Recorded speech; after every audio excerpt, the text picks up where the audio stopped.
All right, it just happened. A new wheel. It's a new wheel day.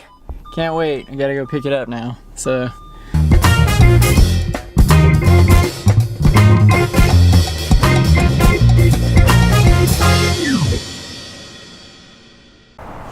All right, here it is. Bicycle warehouse. All right, when you get a wheel, you also need to make a second stop, right? Your favorite bike shop to get disc brakes, stands, a new tire, all the other stuff that goes on that wheel. So I'm at my favorite bike shop, Del Sur Bike Shops in Del Sur. And today I'm going to be putting a new tire on it. The last tire changing I did, I got some feedback. The video quality was really dark and the audio was really bad. So we're gonna try it again. I figured since I got a new wheel, we might as well kind of put a little video together about it. So the first thing I like to do is put my gloves on. Kind of makes things a little bit easier and a little bit cleaner. So here's the new rim. This is a 30 millimeter rim. I currently am running a 25 millimeter rim in the front. And I'm gonna keep the 25 millimeter rim in the back, but I'm gonna run a 30 in the front. Super excited about that. Next thing is, we've got a new WTB tire. We're gonna be running on this bad boy. Super excited about that. So the first thing we're gonna do, open up our tire, get it ready. We know that there's a directional arrow on the tire, so we need to find that arrow.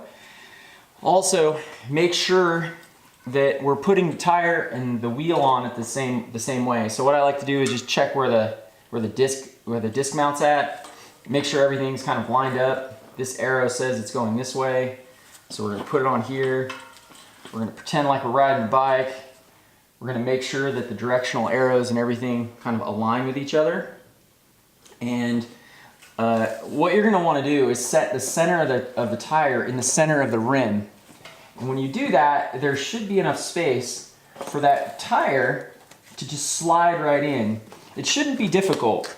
If you can get the center of the tire, the bead, in the center of the rim, it should go on by hand. If it can't, then what you can do is you can actually just move the tire over in the other part where it's already on, and it should go on. If you have problems with it, what you'll want to do is gently use a tire iron to move it into place. Sometimes, especially when it's cold, today it's colder than normal in San Diego.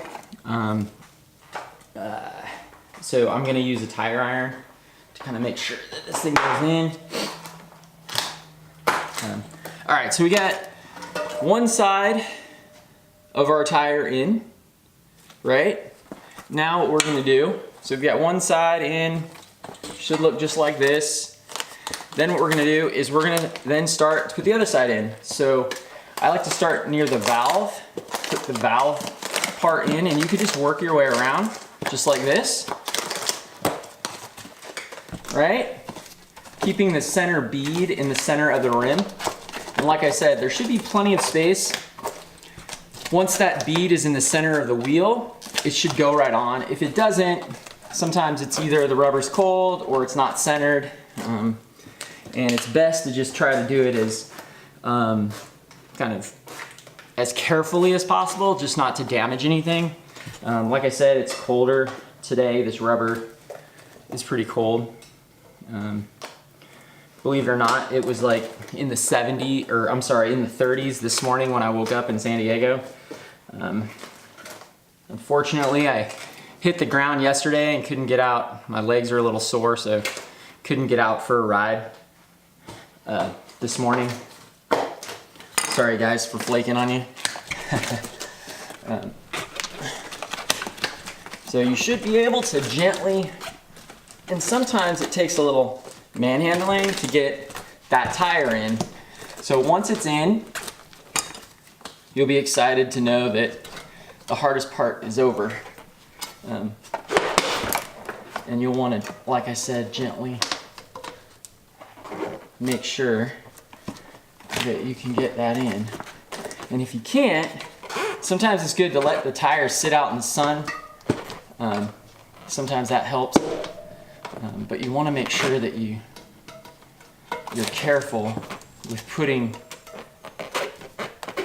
the tire on.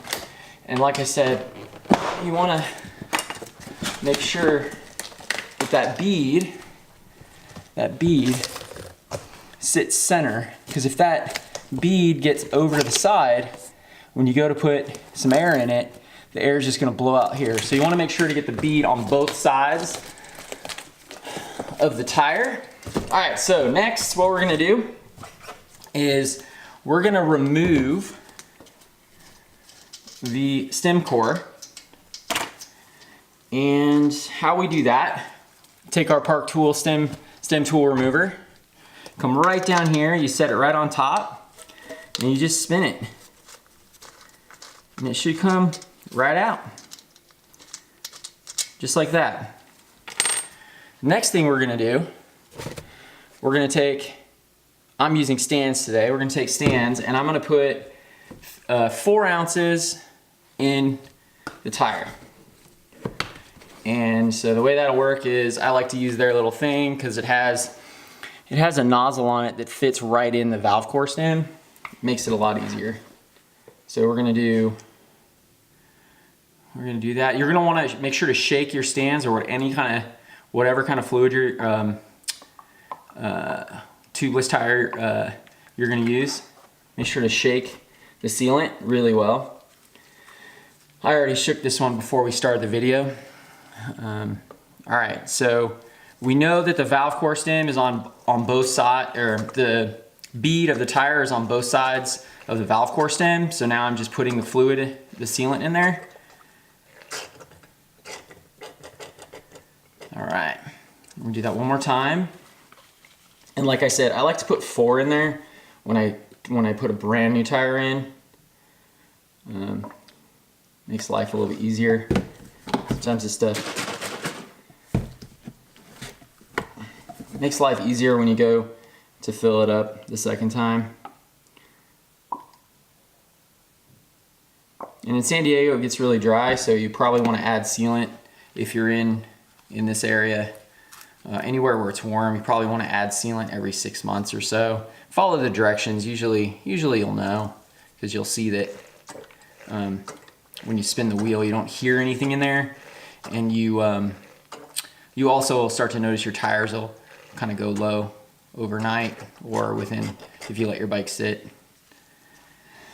All right, so we got 4 ounces in there.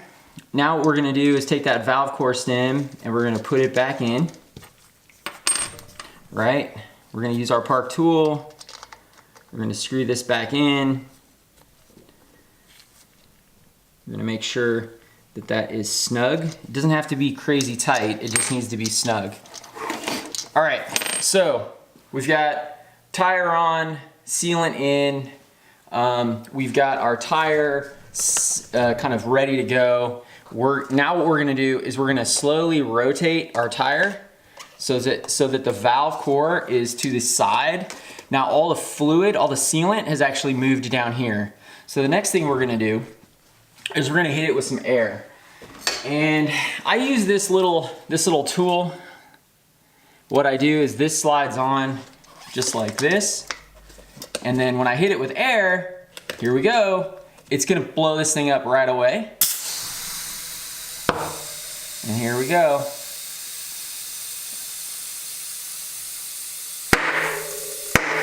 That's what we want to hear.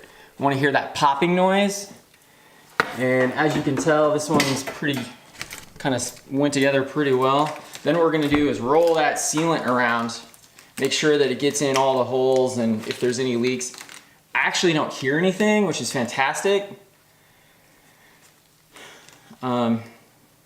Usually you'll have a little bit of sealant kind of seeping through. Santa Cruz and WTB tires and rims seem to work together really well. Now I do have a crazy amount of air pressure in here right now. I've got probably 55 to 60 pounds of pressure in here. If I'm not mistaken, WTBs can take it. Yeah, these things can take it just to get it up and running. You want to double check the label on the tire, but usually you'll need 50 just to get it up and running. And then now once I've got kind of this thing kind of put together, I want to let some air out just so that I'm not running that thing crazy high. And then there we go. Done. Tire installed on our brand new Reserve on DT Swiss 350 hubs. Super excited. And you can kind of hear a little bit of fluid in there, the sealant in there, but you just want to keep rolling it around just to make sure to fill any kind of possible air leaks. And I think we're a wrap. Next thing I'm going to do is I'm going to install a disc brake, and we should be ready to go. Again, Eric Gasser, WTB's installed on a Reserve front wheel with DT Swiss hubs, 350s, going on an SB55, which I love. And this is Eric Gasser with MTBCornering.com, and have a great day.